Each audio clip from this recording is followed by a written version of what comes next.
Hi everyone, welcome to Doughty Street. It's great to see so many of you here, so many old and new friends. We have a busy program, so I wanted to say a few quick words to welcome you all, to speak briefly about the idea behind this event, and finally to very briefly introduce our four speakers. Now, tonight's evening is born of a strong desire to become more informed, more present, and more proactive as lawyers in the climate justice space. It is an event hosted by our employment team, of which Finn, my co-organizer, is also part. However, it also coincided with the launch and the formation of our new climate and environmental justice team. This team seeks to bring together practitioners across Doughty Street with expertise in a number of areas of law relevant to the climate and ecological crisis. We are convinced that only this ability to think across disciplines and areas of law can provide a full and adequate response, legal response, to the issues of accountability, responsibility, and inaction, which we are witnessing in the private and public space when it comes to the challenges posed by climate change. We very much hope that you will join us in this journey and that there will be growing opportunities to work together in the interest of positive change. Moving to our speakers tonight, I will say 2 lines only about each, since you will no doubt be more interested in learning and hearing from them rather than from me. Desiree, who will be giving our keynote address, works as a senior advisor to financial institutions, is a member of the Financial Conduct Authority's ESG Advisory Committee, and is the chair of the board of Venture ESG. You will be hearing from her in particular about her role in exposing what she considered to be extensive greenwashing when she was Group Sustainability Officer at DWS Group. Sibylle is Protect's legal director. She is a leading specialist whistleblowing lawyer, working alongside employers, regulators, and whistleblowers alike. She has a key role in Protect's current legal reform campaign, pushing for innovative and much needed improvement to the UK whistleblowing legal framework. Declan is a solicitor with EcoJustice Legal Action Centre and EcoJustice Ireland, as well as co-chair of the Haldane Society of Socialist Lawyers. He is an organizer within the trade union movement on climate justice with the Campaign Against Climate Change trade union group and others. Finally, Paul is a partner in the International Department of Lee Day, specializing in international corruption and whistleblowing. Paul recently acted in Rihanna EY, a claim where the High Court recognized that a new so-called audit duty of care was owed by EY to take reasonable steps to prevent Mr. Rihan, an employee at EY, from suffering loss of earnings by reason of the defendant's failure to perform an audit in an ethical and professional manner. Paul will speak more about this case, but I just wanted to leave you with one thought I had when reading the judgment. At paragraph 520, and so you can fathom how long the judgment actually is, the court states that a novel duty recognized by an incremental development in the law may later become orthodoxy.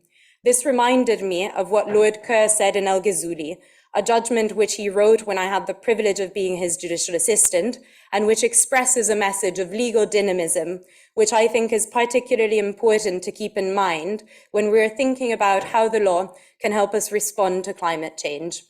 I will leave you with it. It reads, law, whether enacted or developed through the common law, if it is operating as it should, must be responsive to society's contemporary needs, standards, and values. It is a commonplace that these are in a state of constant change. That is an essential part of the human condition and experience. As a deeper understanding of the human psyche and the enlightenment of society increase with the onward march of education, tolerance, and forbearance in relation to our fellow citizens, the law must march step by step with that progress. Thank you, and I very much hope you enjoy the event. I should have said welcome Desiree, who will be providing our keynote address. So thank you so much for having me. I have to say I was really intimidated by this speech, and I didn't know how to start it, what to write, how to deliver it, and a friend reminded me, Des, you have a story. Just tell your story. And I think that's, it's right. That's what I'm here for. So it's going to be a personal account of what I had seen as I worked as the Group Sustainability Officer at DWS. I started at DWS in June of 2020, and it was my dream job. I was thrilled over the moon to get this position. I had started my journey in impact investing in ESG in the mid-2000s, and it culminated with this incredible position. I mean, DWS, one of the biggest asset managers in the world, almost $1 trillion of assets under management, global, all types of asset classes, incredible. Like, I'm setting the strategy and for ESG for this entire firm, what impact we could have with $1 trillion, almost $1 trillion. Unfortunately, that's the nice part of the story. It kind of goes pear-shaped from there. Unfortunately, straight from the beginning, there was a culture issue at the firm, a corporate governance issue, and I did see the red flags straight from the word go. For starters, I never had corporate email. I never had Desiree.Fixler@dws.com. They couldn't get it working. And so the firm relied on sending MNPI, material non-public information, or I think here you call it PSI, price-sensitive information, to my Gmail account. Totally in violation of the regulators, right? You have to have everything archived within your systems when it's business related. There were issues, I have a brokerage account with JP Morgan. And when you're working at a regulated institution, financial institution, you have to register all your trading activity, right? So the firm stays on top of whether or not there's insider trading. I had to chase compliance. It took 6 weeks to register me on the compliance platform. Usually it's the other way around. Compliance is always chasing you. Also, like a little bit like Boris Johnson here, there was no adherence. This was the height of COVID. There was no adherence to COVID rules. In fact, when I got to Germany, they had a party. And when I said oh my God, because I'm coming from New York, right? Where, New York was decimated. And I couldn't believe I hadn't, we were all masked up. You couldn't shake anyone's hand. There was, it was total lockdown in New York. And then I come to Frankfurt and I come to Deutsche Bank and DWS. And there's no social distancing. And in fact, there was a big party. And when I said, well, what about the COVID rules? I was told, don't worry, we're in a private room. No one will know. And so you could just see that there was something off here. And I would come home from work and I'd reflect and I'd say it was like an upside down world. And so it really there are my daughter got into what was it called, Stranger Things, and it was exactly like that, the upside down. And so, but there's this incredible coping mechanism that we have. It's called denial, right? And we rationalize things, and you see these red flags, but you just always say, well, maybe that's happening because of COVID. Well, look, I've usually worked in New York or London. It's a different culture in Frankfurt. It's consensus management here. There was something off, but I always just rationalized it in some way. And, and then, for our topic tonight, it's about, climate whistleblowing on work. It was greenwashing, right? That was what was so crazy is that, I start my job and I could see these issues in governance, but it was outrageous when it came to ESG. My first, job was, before I could set the strategy to make this company a leader in ESG asset management, I had to level set everything and figure out what's good, what's bad, what needs improvement. Now, this is Deutsche Bank, one of the most scandal-prone, financial institutions in the world. My eyes were open, right? When I joined, the DOJ, the CFTC, the SEC was all investigating. They were all investigating Deutsche Bank for a variety of things. Everything from ignoring suspicious activity reports from Jeffrey Epstein, lax financial controls, anti-money laundering systems. So again, in the CFTC, in fact, threatened to shut down, this is all public information, threatened to shut down DWS across America. So that there are severe problems, and I'm convinced that they hired me. I'm known to be outspoken and direct. They're hiring me to fix these problems, and that's what I get about. And the first thing was Wirecard. So I don't know if everyone's familiar with the story of Wirecard, one of the biggest corporate scandals in German history. Unfortunately, DWS had an outsized position in Wirecard, and they really they took an additional position in 2020. And as we know, Dan McCrum has written about it in his book and over a number of years in the FT, suspicion of tremendous corporate fraud at this company. Wirecard was the top position in DWS's flagship ESG fund, a dedicated ESG fund. Not just considering risk, but actually, this was a fund, it was Article 8, right? So light green, not dark green, but again, it was about sustainable investments, and Wirecard is the top position. Something's wrong here, right? I don't know if it's model driven, there's a model problem, it's a human problem, or it's a combination of both. So I decide the best way that I'm going to get to know the firm, the good and the bad, is let's follow the trail of Wirecard. How did it get into this ESG portfolio? So I ask, an awful lot of people, and they're all super senior people, heads of asset classes, part of the C-suite. How did Wirecard get into that portfolio? And I'm told the following. Well, Desiree,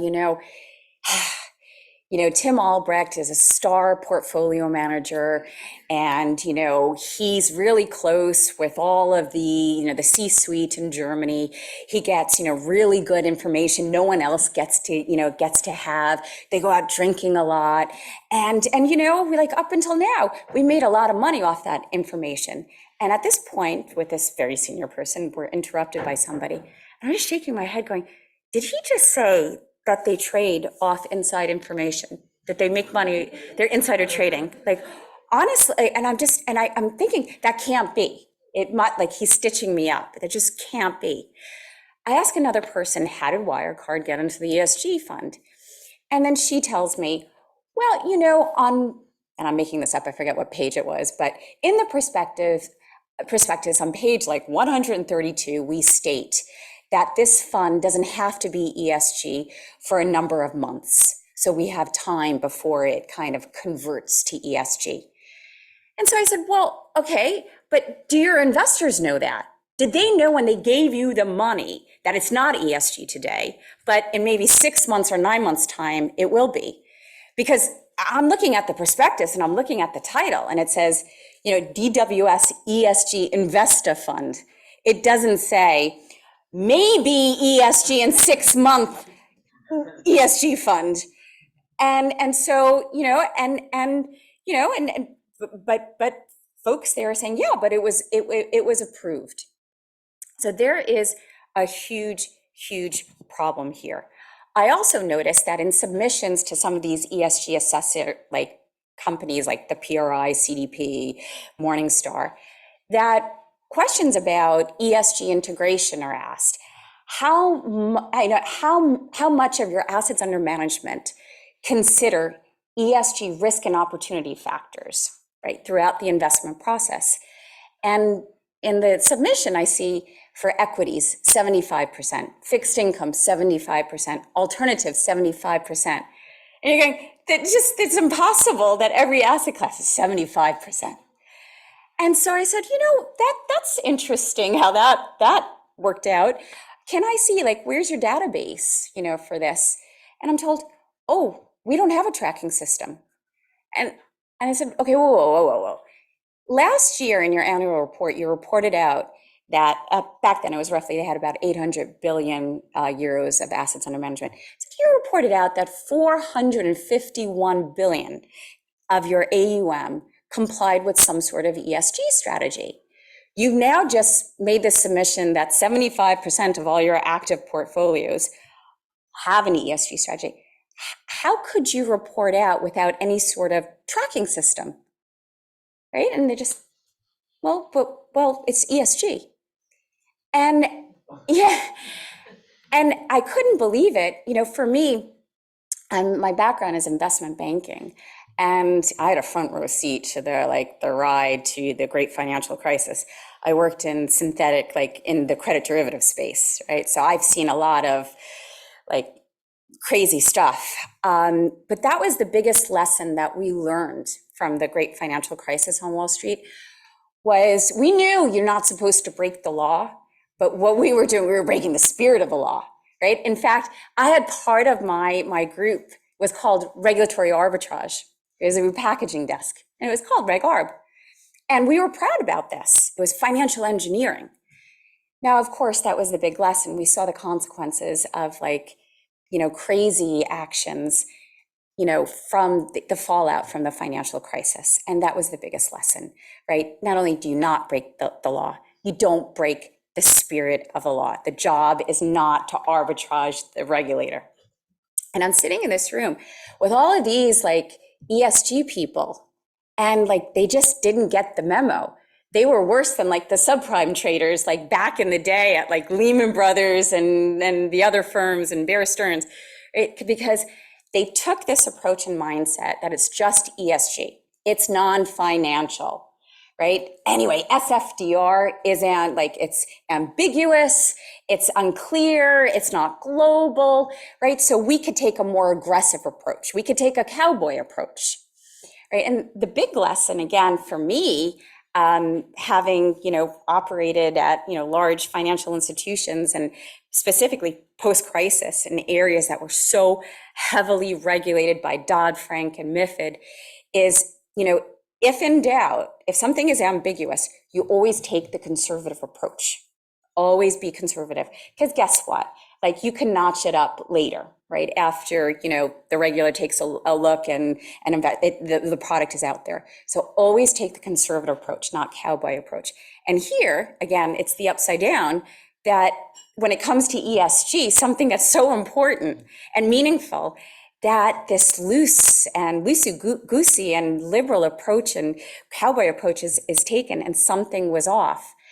And when I'm looking at this, I'm thinking, and by the way, a lot of the people I worked with were good people. They weren't intending to greenwash or to missell to clients.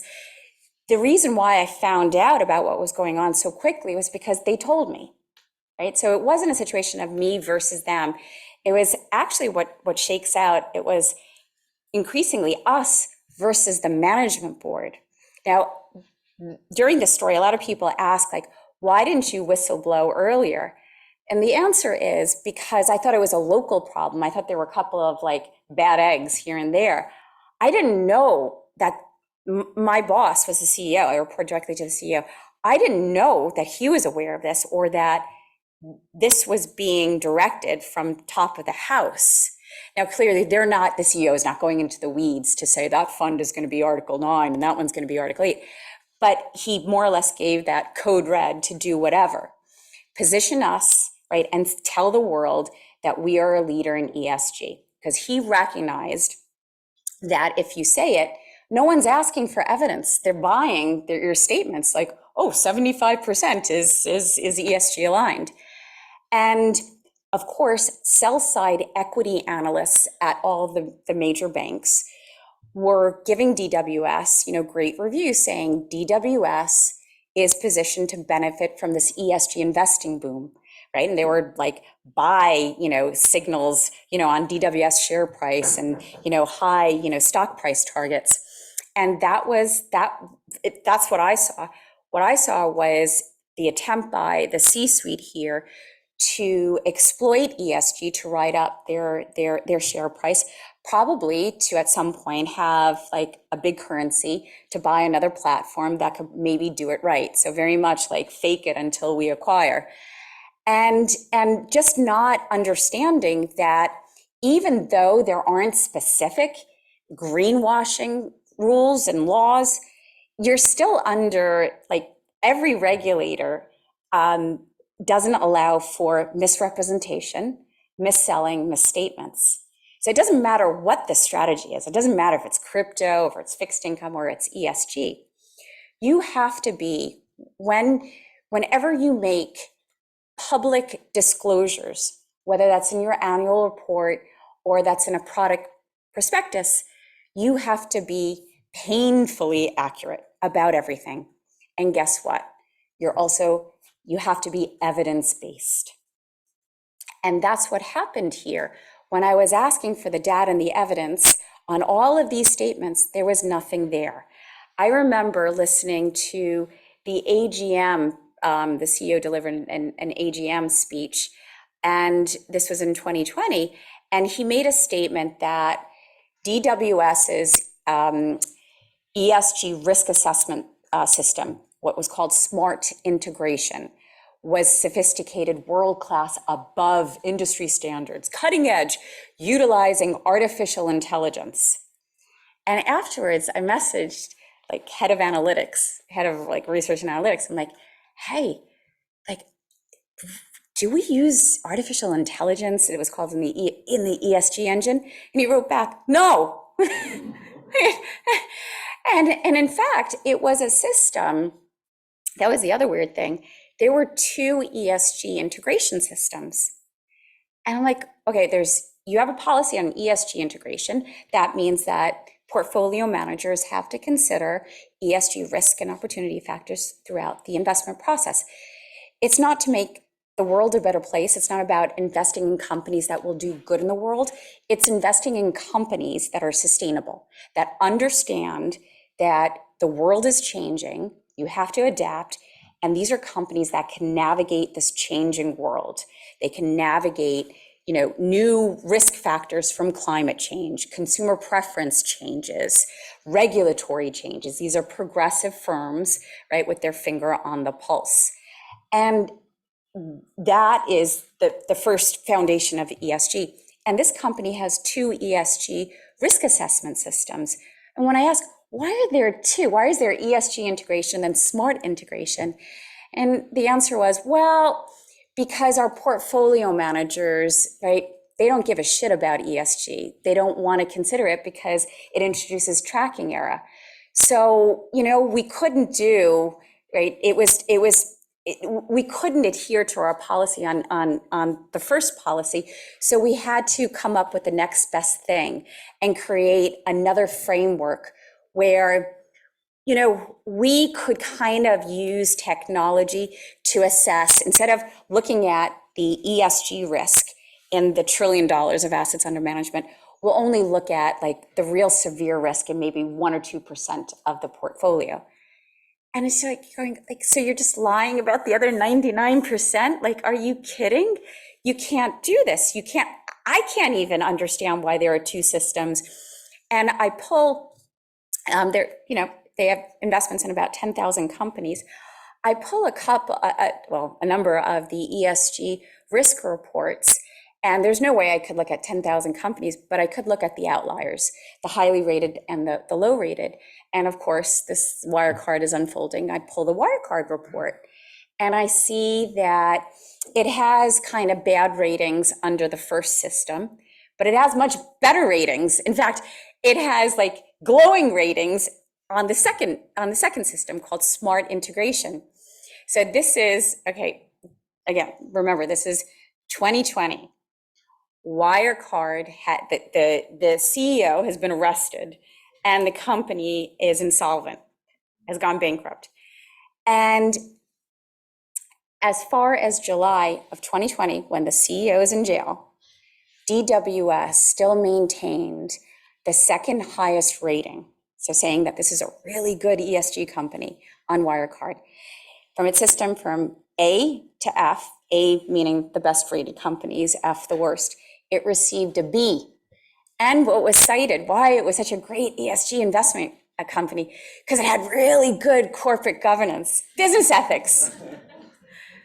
Right? And there's just, it was just so obvious that something was wrong. Now, the tragic part of the story is that this was all, we could have fixed it. It was all preventable. I was speaking up. Others were as well. But as soon as we saw the CEO, right, and there was this very seminal board meeting I had where I more or less, I become increasingly aggressive, where I said, I need the green light, we need to change things, we need radical change, where the CEO just disagreed with me. And that was the pivot. And that was late in the game. That was February of 2021. And my colleagues just didn't continue to speak up, right? So it was business as usual. And, I was out there, still saying, we need to change. And I had to, because I had to sign off on the annual report, right? And there was just no way that I could sign off on these misstatements. I had redlined it. There was no way that I could go back and not do that. And I did what I did, and I've said this publicly, largely because I didn't want to get in trouble. I also didn't want the firm to get in trouble. But there were very obvious things that were going wrong. Now, the investigation, the regulators, I think there's about 7 of them investigating this matter. We don't know what the verdict is going to be. Okay, sorry. Oh, gosh, I'm going. Here I was worried I didn't have enough to say. It's still ongoing, but the point is the importance of how important it is to speak up. Whistleblowing, and it has this negative connotation. Most people are doing this in protection, doing the right thing in protection of the firm, in protection of the company. And I just there's this Madeleine Albright quote where she says, "Women who don't help other women have a special place in hell." And it's a harsh quote, but it applies here. For anybody working in sustainability, in ESG, right? You are now in a control function. You should not look at your job as, marketing or PR. You're in a risk management function. You're in a compliance function. And if you don't acknowledge the G, and that's about speaking up when you see greenwashing or misconduct, you've got a special place in Madeleine's, in her, hell. And so I'm really looking forward to this panel discussion because there are so many tips and things that I can talk about on how to help other whistleblowers. I wish I would have known some of the things, but there is a lot of help out there, and we're going to hear from the rest of the panel tonight about this. And increasingly, at a minimum, DWS serves as a cautionary tale. Anybody working in climate action, sustainability, you now have cover, right? CEOs got the memo. Don't shoot sustainability officers.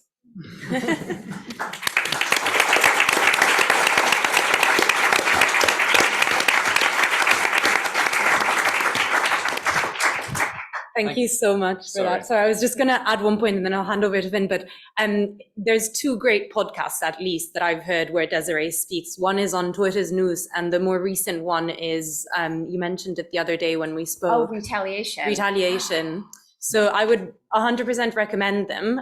In the Retaliation one, she includes tips for whistleblowers, which I think are great. So please do look those up. I cannot recommend them more highly. I'll hand over to Finn now. We're going to hear from each of our panelists now. We're going to do 5 minutes each. Maybe we'll do 4 minutes each.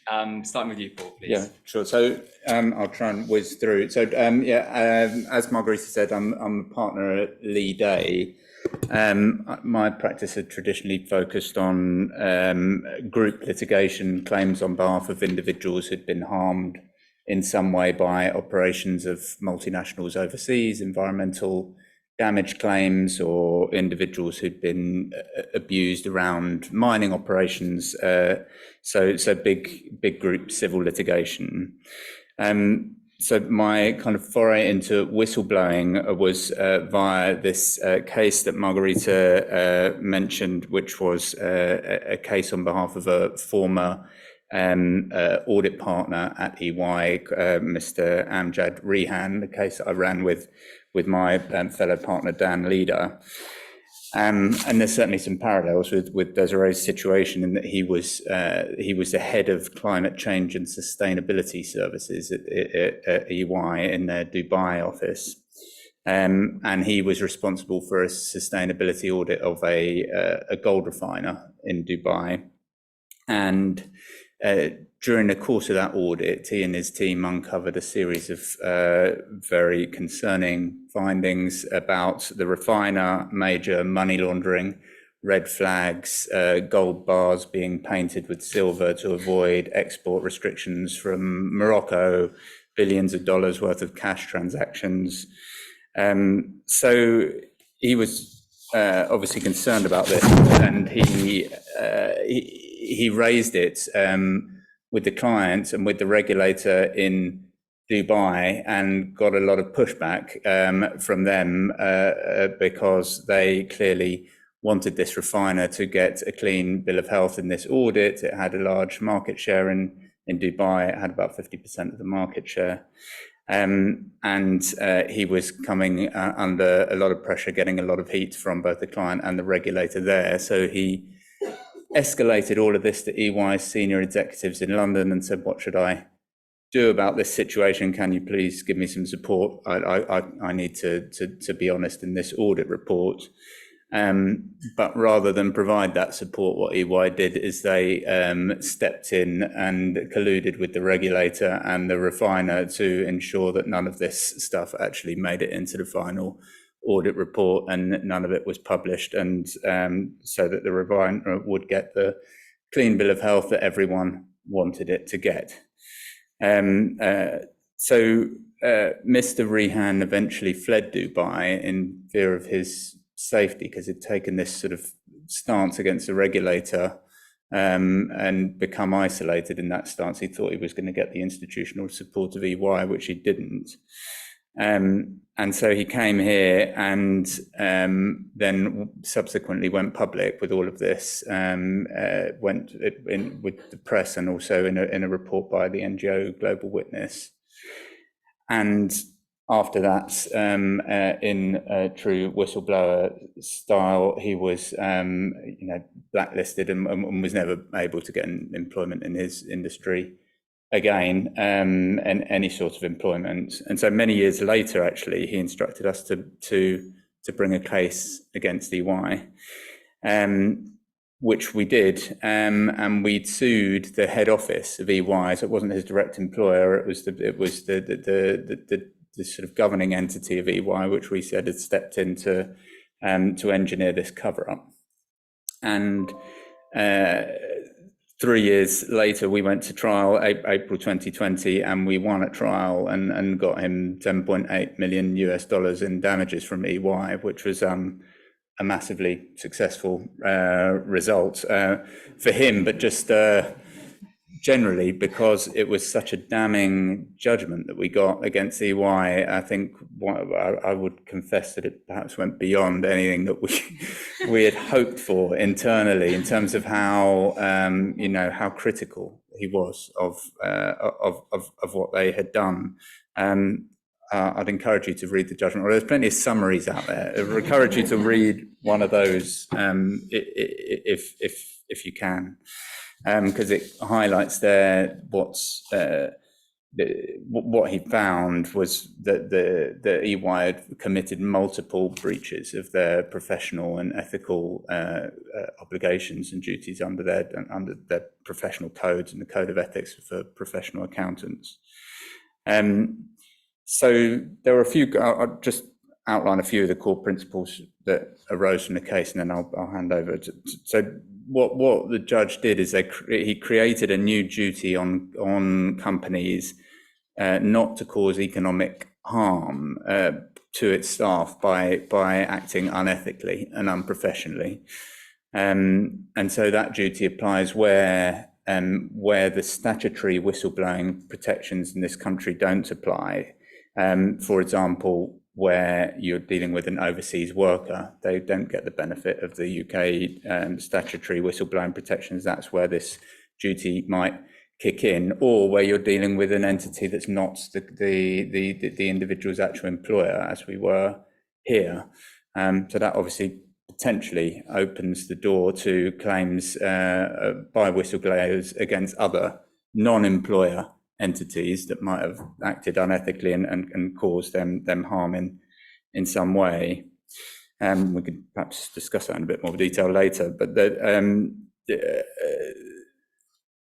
the duty also, it broadens the existing protections, statutory protections, because it allows whistleblowers to claim for loss they have suffered because of the unethical behaviour itself, as opposed to because of raising concerns and having been mistreated as a result of raising concerns. So it's a broader duty that arises actually out of the unethical conduct, as opposed to the process of raising concerns and being and suffering detriment as a result of that. As I said, the defendant under this duty doesn't need to be the client, the whistleblower's direct employer. And finally, which was quite an important thing that the judge focused on, was that professional codes of ethics, like the Code of Ethics for Professional Accountants, that would trump any rules laid down by a local regulator. What EY kept saying was, well, you know, the regulator in Dubai was telling us to do this, so this is all we needed to do. But the judge said, no, sorry, if that's inconsistent with your own professional obligations as UK accountants, then those rules will trump anything you're being told by a local regulator. So yeah, I think that's probably enough for the time being. I'll hand over to Sibyl. I'm sure we'll get back to that. Such an interesting case. I'm Sibyl. I'm the legal director of Protect, the UK whistleblowing charity. We were set up in '93, and to date, we've individually advised more than 50,000 whistleblowers, but very few of them blow the whistle about climate. Why is that? And what's interesting is it's not just that they don't go to Protect, they don't go to the regulator. Ofwat received less than 10 whistleblowing concerns last year. So why is that? Well, one of the reasons is that they're unsure, just like Desiree, and especially in relation to climate, it can be quite difficult to understand whether or not something is a breach of a legal obligation, whether or not something actually damages the environment. And also, why is no one else bothered about it? Why am I the only one who thinks there's a problem? I mean, it's very isolating to be a whistleblower. And so part of the issue is you're not quite sure whether or not you're doing it right. And it's particularly important if you want to be able to access the protection that the UK whistleblowing law affords you, because you need to be able to pinpoint to something, you know, some kind of proper information. If you just voice a strategic disagreement with, you know, the strategic direction of the company, that's not going to bring you very far. There's been a case where Mr. Carr, who was a journalist, disagreed with Bloomberg's cover of fossil fuel companies, and he did not get the protection of afforded to whistleblower, partly because the court said it's, you know, editorial disagreement. That's not whistleblowing. You need to be able to pinpoint some information that shows that a legal obligation is being breached or is likely to be breached, or that the environment is damaged or is likely to be damaged. The second thing is that it's pointless blowing the whistle. You know, a lot of our whistleblowers call us and say, I've raised it, it fell into a black hole, no one is doing anything about it, and that's so dispiriting. And the third thing is that it's bloody dangerous. It's never easy to receive bad news. I don't like it when people say, oh, there's been a mistake by your team. My first reaction is to be defensive. I've got a wonderful team, obviously. So it's very natural to victimize a whistleblower. It's very natural to shoot the messenger. It's much easier than to address the message. So victimization happens far too often. It's a default position. We're currently working on producing a guide to help workers blow the whistle on environmental matters, and we have lots of ideas on how we can use the law, which hopefully we'll get into. But that's why I'm here today. Handing over to Declan. Thanks, Sybil. And I guess I have a very different perspective from my other panelists. And I enjoyed Desiree's story, and I guess my own story has differences which form my views. So firstly, I co-chair a Society of Socialist Lawyers. So I'm a socialist first, a lawyer second. I have a healthy disregard for the law. I grew up in the occupied 6 counties of the north of Ireland, which, if you understand what I mean, I do not accept the legitimacy of British law to deliver justice, especially through the common law. And I question the concept of the rule of law such as it exists in this country. And, you know, Gandhi was asked, well, what do you think of Western civilization? And he said it would be a good thing. And similarly, with the rule of law in this country, I think it would be a good thing. So I guess to advance the perspective, I worked as a collective labour lawyer.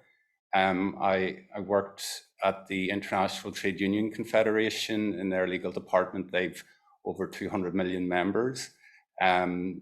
And did some work with the International Labour Organization. And for those that maybe aren't aware, that's a tripartite organization of workers, employers and governments which seek to set the standards of employment conditions worldwide. And I think my perspective was partly shaped by that time with the International Trade Union Confederation, because when I consider the issue of the climate emergency, and that's what we're in, they formed a Just Transition Centre in the aftermath of the Paris Agreement, and that sowed the seeds for my own sort of development as well, and what I'm presently doing. So I think that when you start from the position that there's an inherent conflict between capital and labour, I would therefore take a different view, very different perspective from Desiree in terms of corporate governance. In the kindest possible way, I would say that her job shouldn't have existed, in the sense that workers should have been on the board. You know, corporate governance would ensure that, say, trade unionists with the collective authority that they have would have, you know, prevented management from getting into the position where the corporate culture developed to be such that, you know, they thought it was okay to break financial rules, health rules, and whatever else. So I would advocate a very adversarial approach between workers and management. I would say that trade unions in particular have been a positive force for change worldwide and continue to be. I represented blacklisted trade union workers who, for over 10 years, in strategic litigation. And my view, partly informed by them, was that the law is relegated in the strategy. So it wasn't the law that delivered justice for them, it was them breaking the law whenever they went into their boss's offices, trespass, whenever they shut down roads, whenever they took direct action. And my view is that there's a need for a sort of movement of movements where you have trade unionists, environmental campaigners, school strikers, and local communities, and you're sort of coming to a healthy convergence of the way in which we need to address the climate emergency. And maybe I probably go on a rant at this stage. So, I think that's really interesting. And I mean, do you want to finish your thought? I don't want to jump in. I guess, yeah, I've got a lot of thoughts on it, so maybe a bit more direct questioning and discussion. We'll ask you to expand on it. I mean, I think it's always great to have sort of good-natured disagreement about these things, and they're fundamental questions about how structure our societies and how we respond to a crisis that we've never faced something of this magnitude. To say that it's gonna require quite a significant transition is to underrepresent it, I think. We had a couple of questions, and then we'll open it up to the audience as well. But we've spoken quite a bit around risks and difficulties and what we could see improve, I guess, in an ideal world. But one question I have for you is, what is your experience of some of the existing protections that we can build on? And perhaps that, Paul, I was interested in sort of what you have to say about the cases that you think Rihan opens. Sibyl, very interested to hear about how you're thinking about guiding and relating to employees on climate whistleblowing. And Declan, from you as well, sort of whether you've seen any positive developments around what you were talking about. So this empowerment of workers, it makes me think of co-ops in some sense, but I wonder whether you have a better example to offer us. Feel free to take it as in whatever order you want. Okay, I'll go first. So we do have a law in this country that says it's illegal to dismiss someone who blows a whistle. It's even illegal to just punish them in any kind of way to make them suffer any kind of negative treatment. Wonderful. It's a good, I mean, it was a good law. We were the second country in the world to adopt such a law, the first country in Europe. It has some very good things, including the fact that the wrongdoing can take place anywhere in the world. What matters is your relationship with your employer. That needs to be under basically a UK employment contract, or you need to be in a sort of worker relationship with your employer. But the wrongdoing can happen anywhere. It doesn't have to be committed by your employer. It can be committed by a supplier, a customer, wherever. What matters is who inflicts punishment on you. That obviously has to be your employer or your ex-employer. Again, it doesn't matter if the wrongdoing, if you're not the first person to disclose the wrongdoing, if the employer already knows about it, and you also get protection, not just if you go to your employer to blow the whistle about it. There is a sort of tiered protection. You also get protection if you go to the regulator, and in some cases you also get protection if you bypass your employer totally, if you bypass the regulator and you go straight to the press. It's harder to get protection, but it is still possible. So there are some very good things. But so that's the whistleblowing law. We also have the Equality Act, discrimination law, and actually that's easier to access in many cases. And climate change, the belief in climate change was actually a case about that was actually the case that said that you're protected under the Equality Act, under discrimination law, if you can, not using the sort of religious belief category, and that said actually belief in climate change, true belief in the environment, that's also a protected belief if you can prove it's cogent enough, if you can prove it really informs your life choices and so on and so forth. And what's really interesting for climate whistleblowers is that actually it's easier for them to use the Equality Act and to get compensation, get redress through the Equality Act, through that you're discriminating me because of my belief, because I'm a committed vegan, because I really care about the environment, rather than saying you're discriminating, you're victimizing me, you're punishing me because I've blown the whistle about what you're doing. There's a really interesting case where Mr. Casamincia, who was a vegan, told his fellow workers that the company's pension fund was investing in products that were actually harming animals, and he was working for the League of Protection Against Cruel Sports. So he thought that was, totally wrong, totally unethical. He very much saw himself as a whistleblower, but actually he brought his claim under the Equality Act and managed to very successfully settle with the employer, using the fact, actually, you're treating me badly. He got, so when he wrote an email to his fellow workers, obviously the employer responded by saying, this is misconduct, you're not supposed to do that, we're going to discipline you, and in the end he was indeed dismissed. He got there by using the Equality Act, which is quite interesting in itself. So we've got lots of ideas on how to make our current whistleblowing law better, and this does need to be better. I don't know if you want, I can... Whoever. Well, Go ahead, yeah. one point I think is important to make is that accessing the legal system in any country is often expensive. And when you are a whistleblower, you're generally out of work, out of income, and legal fees are really high. What happened to me was there was no whistleblower protection in Germany. I also didn't trust the regulator in Germany. They had sided with Wirecard against the BaFin and is sometimes confused about its role. It forgets it's supposed to be protecting investors and the system. It often protects the perpetrators, the corporation. But what happened to me, because the US jumped in immediately once I went public, Deutsche Bank had to pay my legal fees. So as a whistleblower, at least on Wall Street with financial institutions, when you have, in my case, I had the US nexus, 25% of the assets under management were stateside. I worked a third of my time in New York. Basically it's called the advance agreement. And whistleblowers need to know, number one, often lawyers give free advice. Consultation can be free at the very beginning. Number two, a lot of lawyers work on contingency. And number three, there's the advance agreement.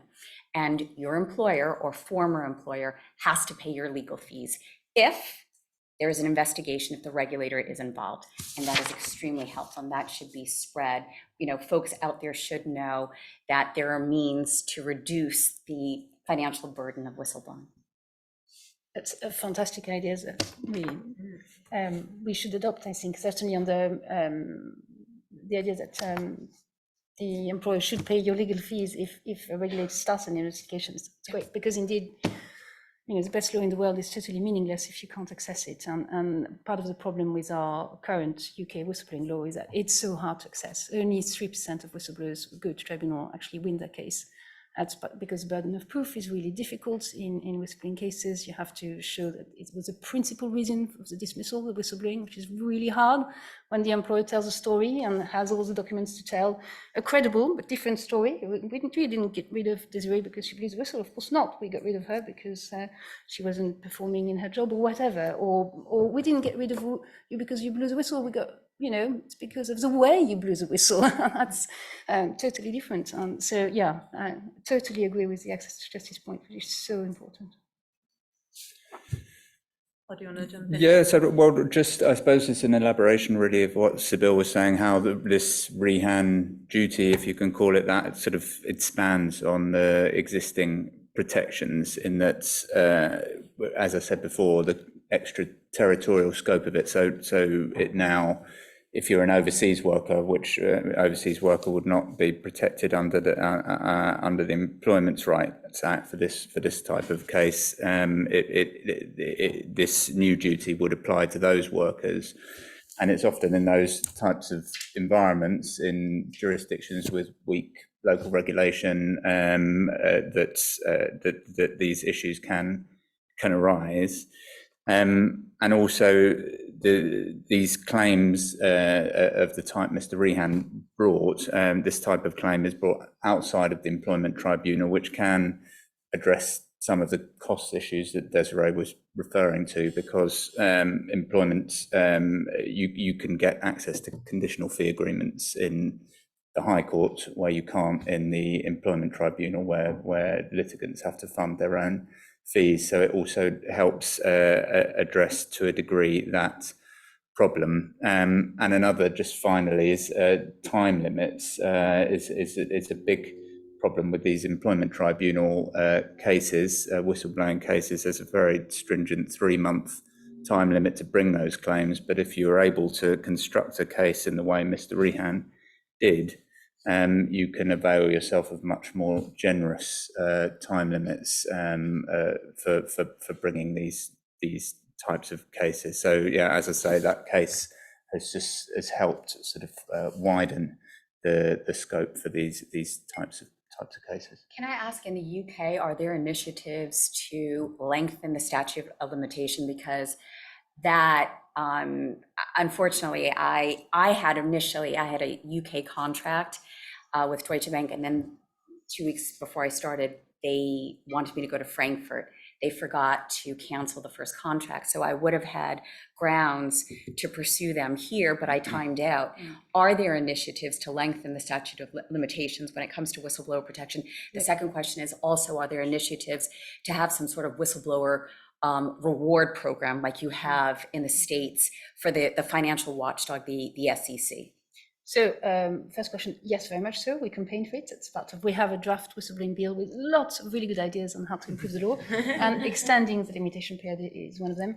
On rewards, some regulators do offer rewards. So typically, if you bring tax evasion information to HMRC, they can reward you. The CMA also operates a reward scheme. The FCA for financial institutions looked into it and decided not to for various reasons. And an awful lot of our whistleblowers, rewards would just be meaningless. You work in a care home, you blow the whistle about patient safety concerns. There's no way you're going to get any money, even if you win successfully. But I think one important thing, that the law in this country is only concerned about the retaliation, the treatment you suffer because you've blown the whistle. The actual concern, the actual wrongdoing, no one bothered about it. At best, it's background information. And that's what's so frustrating, and especially for whistleblowers. So one of the key things that we campaign for is that we need to impose standards on employers to actually, create whistleblowing arrangements and listen to whistleblowers and protect their confidentiality and feedback to them. And Europe is going that way, because in the EU directive, you have some kind of standards on employers and regulators, and we think it's really important we have that. And you may have heard this economic crime bill doing the rounds, the obligation for companies to actually prevent things from happening. And we think, whistleblowing could use that as a sort of reasonable steps defense, have some kind of proper standards that they can work with. Can do any thoughts? Yeah, I gently disagree with my colleagues here, because I think trying to shoehorn issues into the Equality Act, for example, is not where we need to be going. So I'll give an example of whistleblowing, which had an immediate effect, where electricians on a construction site were having very dangerous conditions. They were told that they had to work through bad weather, leaks coming down, and very good whistleblowing going through the employment tribunal system. But they walked off the job, and they stayed off the job until they secured what was needed to save their lives. So I think that there's too much law and too many lawyers, particularly in employment relations, because I think that over the last 40 years, there's been such an increase in the use of law in employment, in immigration, in housing. So I think we need to de-juridify the way in which employment relations work, and that will be best facilitated by trade unions, unionization, collective action, in housing, collective action by renters unions. I think that the key thing about trade unionism, collective action, is that you're working in the shadow of the law. And in that sense, I think that we have to realize that in this country, there's no right to strike. We have a statutory exemption from breach of contract, which to me is ridiculous, but it goes back to the early 20th century. And, every time you take action, you're breaching your contract. So at its fundamental basis, you need to break the law, break your contract, and then you get statutory exemption for doing so. So when workers, trade unionists act, they can get quick results, they can save their lives, they can protect a colleague. The RMT do it, where they walk out on a job, people get reinstated. You go through the employment tribunal system. There's very few restatement orders in the first place, and then the companies invariably don't take them back anyway. So yeah, I think that what I would like to see is the trade union movement coming round to a position where they fully embrace the climate emergency. I work with factions within the trade union movement who, I suppose, have the luxury of advocating for this, whereas others fear for their jobs. They look at the Thatcher administration and the way in which there was whole parts of the country which were left to ruin whenever the coal strikers were defeated. So I think when we're focusing on climate rather than necessarily whistleblowing, I would like to see mass industrial action like is happening now applied to the climate. And we were talking earlier about skilled children coming into the employment sphere. I'm very hopeful that they'll lead the charge as well. But essentially, my view is that we need to have fewer laws, fewer lawyers, and then break the law, like Extinction Rebellion are doing.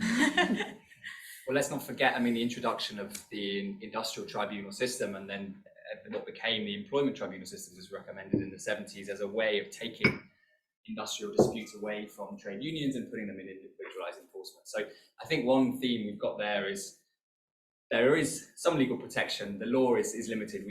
There'll be some disagreement on whether we jettison the law entirely or whether it forms part of a wider strategy. But we'd better move on to our final topic. I think we've talked about some of the limitations, funding, limitation periods, and law as a enterprise in itself. But maybe on a slightly more hopeful note, just our final topic, things that we can do. What are we looking to do? Strategic litigation and other action that we can do that can make a difference in this space. Over to you guys. Declan, do you want to start with this? To start it off on this? I mean, you did already sort of mention it, but I think the hope and the positivity that I took from COP26 was part of the campaign group that worked for a couple of years in advance to organize an alternative people's summit. And the whole idea and ethos was to have a movement of movements. So we had a situation where there's a COP26 coalition. You had the trade union organizers who were campaigning within the trade union movement. You had Friends of the Earth Scotland and War on Want. And the sort of organization of the People's Summit was in complete parallel, addressed the issues for Indigenous peoples, for the way women are more impacted by the climate disasters, the way in which race and class is an issue within the climate sphere that technical legal arguments and non-enforced international treaties just do not address. And you had examples where Greta Thunberg was going to the picket and supporting the striking workers. She was getting like a sort of escort through the demonstration by GMB activists so that she could actually get through, and things like that. And you emerge from the way in which the discourse changes. So you have trade unionists who say, well, she showed us solidarity, we will show them. And the COP26 coalition has evolved into the Climate Justice Coalition and will continue that work between COP26 and COP27. But you have a network on the left that is international. And alongside the International Trade Union Confederation, for example, there's the La Via Campesina movement, which has over 200 million people as well within its structures. And then you get to create a different situation, a different ethos, a different vision of society. And I think we can get too bogged down in the law. I think we need more vision. And of course, that needs a popular acceptance, but the popular acceptance can change over time, like with slavery, with women's suffrage, civil rights movement, gay liberation, etc. It has to come from people demanding it. And I think this idea, this moment in history, we have got that opportunity. And to that extent that I'm hopeful children, communities, trade unions and environmental campaigners will make the law redundant in a lot of ways. Yeah, I agree. We need to speak up more, and we need to tackle and combat silencing mechanisms So for me, when I was considering whether to go public, I did a lot of Google searches, like, what's it like to whistleblow? Is there life after whistleblowing? And I had known about Gretchen Carlson's story.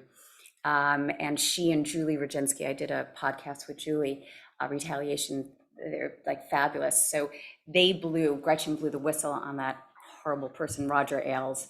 He was the founder of Fox News, and he was a systemic, discriminator and harasser internally. And Gretchen stood up and she sued him. There was a successful settlement, and the rest of a number of other female broadcast journalists stood up and said, "Me too." What they did is they started a movement called Lift Our Voices. And there are folks working here to remove, at least in the States, there was, and often you'll see forced arbitration clauses in employment contracts. So you don't have access to the public courts if you are a victim of discrimination or harassment. You have to go to an arbitration court, which is, it's not really as level a playing field. And they took their campaign and movement, and it's now been removed. And Joe Biden signed that, into law, that when it comes to victims of sexual discrimination or harassment are not bound by arbitration. They can access, the public courts. And they're also now, their second campaign is to remove NDAs. And so I think that's what, I think we need to speak up more, and we need to remove and campaign against silencing mechanisms. Thank you. You also mentioned strategic litigation, and I think it's wonderful to share the panel with Paul, who did what I never thought would be possible. He successfully made the UK High Court invent a whole new duty, which is utterly brilliant. We do have some stuff to work on. We still have the European Convention of Human Rights, and I think it's quite powerful. Freedom to speak up. That's freedom of speech. That's in it. So using that more, Yeah, it's a good thought, actually. Paul, do you want to wrap us up, and then we'll open for a few questions? Well, no, I need to agree. I mean, I agree with Declan that collective action has a massive part to play. I think the law can have a part to play. It obviously helps expose wrongdoing. It does remedy wrongs to individuals, so it has that done to individuals. So it does have that benefit. I mean, in terms of where it could go, I'd like to see how we could, looking at Desiree's experience, how you could use the law to sort of, I suppose, punish public proclamations about green credentials and things like that, and protect whistleblowers or individuals who are responsible for administering all of that, who don't want to be associated with that greenwashing, and how you could perhaps use the principles in Rehan to provide protection to people in that position. So yeah, maybe that's the sort of next step in the development of whistleblowing protections. Thank you all so much. That was really wonderful, really insightful, and lots of range of views, which is great to hear. Anyone have any questions? Yes. Question for Declan. You said earlier that you would advocate an adversarial approach between workers and management, and I just wondered what the nature of that would be. Oh, sorry.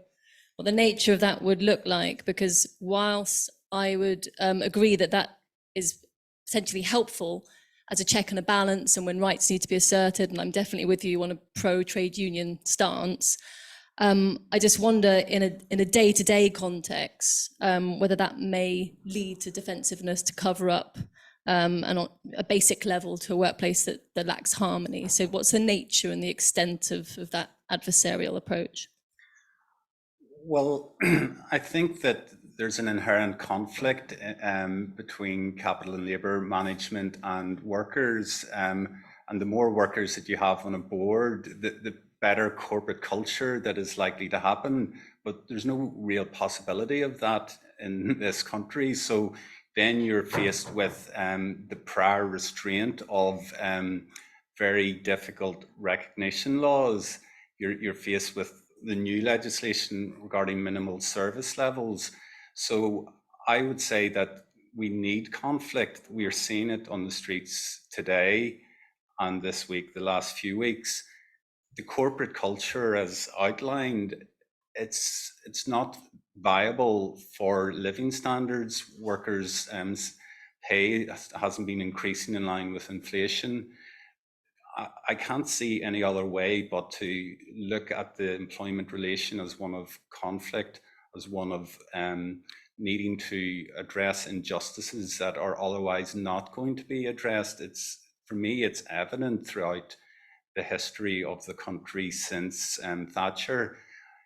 And a good example that I forgot to mention earlier was an ultimate form of conflict where in Australia in the early 70s, there was this phenomenon called the green bans, where workers refused to work on environmentally damaging construction sites. They just refused to do it. And they had union density at that time to achieve that.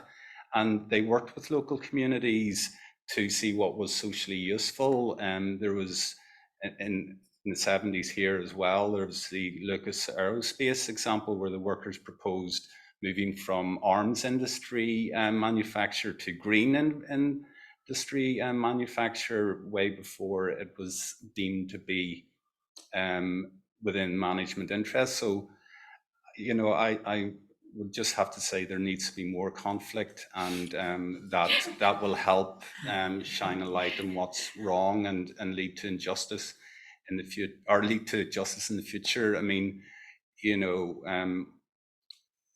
under other systemic injustices throughout history, people have had to engage in conflict, and unfortunately that's necessary, even though I'm not particularly good at it myself, but that I would say that, you know, whenever I've had to stand up to bosses, then I've done that, even whenever I'm friendly with them. You know, I think there is an inherent conflict there. Yes, yeah. Thank you so much for this really galvanizing panel. I wanted to pick up on two comments that both you, Desiree, and you, Declan, brought up, which was around silence mechanisms, and then also around having to revise the law in stride with new context and values. And I wanted to bring in a new factor, which is social media and online platforms as a prime, really not unexpected, but kind of vicious silencer, because it becomes self-censorship. And I want to add to that the idea that, is it really the law that we need to reform? Yes, of course, but is it the desire and the ability of the corporate world, and so lawyers, bankers, the corporate world, to feel that they can whistleblow because of kind of a ringing, I'm ranting. My question is, how do you create an environment more conducive to the people from within the law to change the law, and therefore lessening the burden on whistleblowers? Does that make sense? Yeah, okay. Sorry, thanks.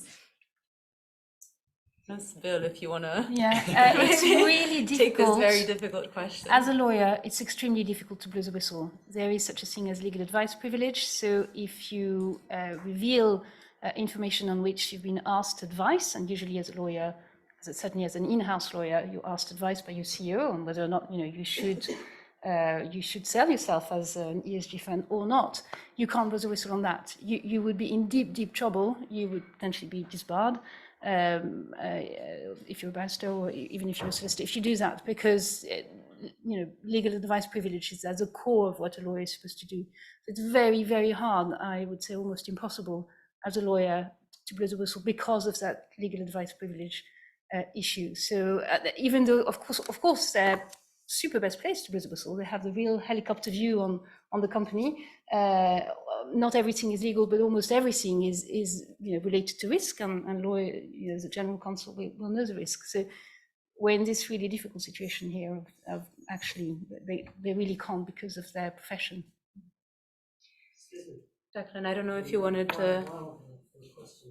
So we're going to wrap up, but I just wanted to give the word. Sorry, I've been here for about 15 minutes. And the only ethnic minority who's going to ask this question, I've not been given the mic. So is there a case of discrimination here? Or am I going to be given the mic to ask this question? We're just running out of time, and I saw you at our event last week, and we had a similar question from you. Look, please, can we talk about it afterwards? You can't recycle an event from 2 weeks ago. I've got a question which is about the fact that if this climate change is so real, why is it 60% of the labour force for these green bloody renewables in Africa and India are women? Why are we not asking the questions no one wants to ask, that these minerals required from my land where the deforested, the water is stolen, is coming back to make these green solutions? No one's talking about that. I've answered this question exactly 1 week ago. I'm sorry, it was last Tuesday. You asked the same question, and I said, please, let's talk about it afterwards. There are cases that are just transition claims that are being brought on behalf of people affected by renewable industries. It's not being attended to. So is this a case of discrimination in a room full of lawyers and solicitors? What's going on? I'm very sorry if you feel that we're discriminating against you. It's not our purpose. We're talking about employment law and whistleblowers. We're going to wrap this up, and are enslaved and they're raped. we did want Finn to give a few closing remarks. If you would please let us do that. Thank you. No, go ahead. If you wouldn't mind, yeah, I'll just wrap up. Thank you to our wonderful speakers. That really was really amazing. And thank you all for joining us. Is that Mike all right?